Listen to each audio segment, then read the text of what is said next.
taonani munthu umene akudyera drumstick ndi mlamu wa ndani uyu, ndi ekisi wa ndani ameneyu, ndi ankolo wa ndani, ndi mamuna wa ndani ameneyu. Taonani minga kudya, pamene minga zachampo anthu amatenga uyika pambali, koma taonani mene akudyera iyeyu, taonani mene akulikwirira iyeyu, taonani mene iyeyu akutomezera iyeyu. Taonani munthu ameneyu ndi munthu wa ndani uyu, ndi munthu woopsa kwambiri. Akabwera kwanuko osamulola kuti akwatire sister wanu, adzakudyerani kumodzi. Munthu uyu ndi kanivoyu. Taonani koma tuziliko. Tamuoneni munthu zimene akuchita. Munthu uyu ndi woopsa kwambiri, koma taonani mafupa kutwala m'mbale bwadzi zake, mafupa anthu ena amene anasiya.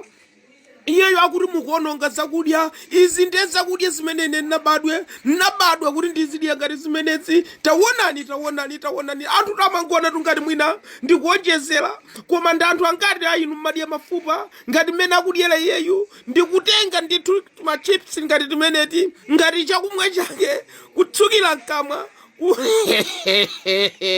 Koma tuziliko taonani.